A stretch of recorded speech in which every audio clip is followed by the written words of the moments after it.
გამარჯობა მეგობრებო, დღეს გესაუბრებით მწვავე ფარინგიტზე, რომელიც არის პედიატრიულ პრაქტიკაში ერთ-ერთი ყველაზე ხშირი მომართვის მიზეზი. რა არის ფარინგიტი? ეს არის ხახის ანთება, რომელიც მოიცავს ხახის სიწითლეს, ნადებს, შეშუპებას, ზოგჯერ ვეზიკულებსაც და წყლულებსაც. ფარინგიტი ძირითადად გამოწვეულია ინფექციებით, როგორიც არის ვირუსები ან ბაქტერიები, თუმცა შეიძლება დაკავშირებული იყოს გარემო ფაქტორებთანაც, როგორიც არის თამბაქოს კვამლი, ჰაერის დაბინძურება, ალერგენები, ასევე ცხელსაკვებთან კონტაქტი.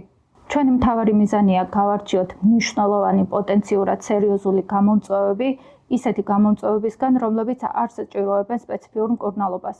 რა არის ფარინგიტის ეტიოლოგიური ფაქტორები? აჯგუფის სტრეპტოკოკი არის ყველაზე მნიშვნელოვანი ბაქტერიული გამომწვევი, თუმცა ვირუსები არიან ყველაზე ხშირი გამომწვევები. ეს არის ორგანიზმების ჩამონათვალი, როგორც ვირუსული, ასევე ბაქტერიული, რომლებიც ყველაზე ხშირად არიან მწვავე ფარინგიტთან ასოცირებული. აჯგუფის სტრეპტოკოკი არის ყველაზე მნიშვნელოვანი ბაქტერიული გამომწვევი, რომელსაც ვხედავთ 5 და 15 წლამდე ბავშვებში ყველაზე ხშირად, განსაკუთრებით ზამთარში და გაზაფხულზე.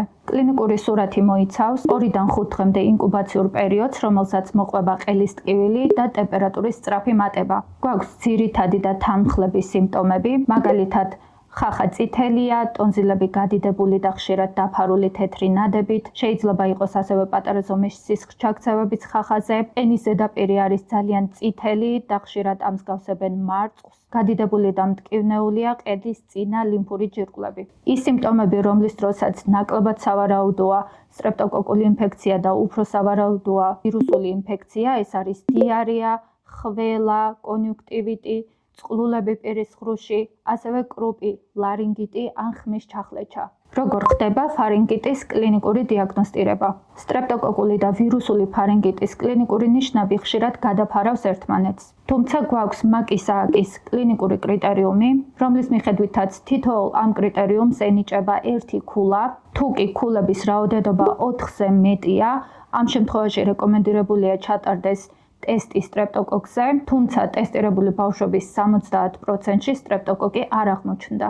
ამიტომ ამ ქულების შკალას ვიყენებთ არა იმისთვის, რომ დავსვათ დიაგნოზი, არამედ განსაზღვროთ, რომელ ბავშვთან ღირს გაკეთება სტრეპტოკოკის ტესტის და რომელთან არა. როგორ ხდება აჯგუფის სტრეპტოკოკის ლაბორატორიული დიაგნოსტირება? ხახის ბაქტერიული კულტურა რჩება ოქროს სტანდარტად, თუმცა გვაქვს ანტიგენის სწრაფი ტესტები, რომლებსაც აქვს ძალიან მაღალი სპეციფიურობა, რაც იმას ნიშნავს, რომ ცრუ დადებითი ტესტის ალბათობა არის ძალიან დაბალი, ამიტომ თუ სწრაფი ტესტი დადებითია, ბაქტერიული კულტურა საჭირო აღარ ხდება. თუმცა იმის გამო, რომ ცრუ უარყოფითი ტესტის ალბათობა არის უფრო მაღალი, საჭიროა უარყოფითი პასუხის შემთხვევაში დიაგნოზი დადასტურდეს ბაქტერიული კულტურით. როგორ ვუმკურნალოთ ფარინგიტს? ვირუსული ფარინგიტის შემთხვევაში სპეციფიური მკურნალობა საჭირო არ არის. სიმპტომური თერაპია მოიცავს ანტიპირეტული და ანალგეზიური საშუალებების გამოყენებას. ასევე გვაქვს ანესთეზიური სპრეები და საწუწნი აბები.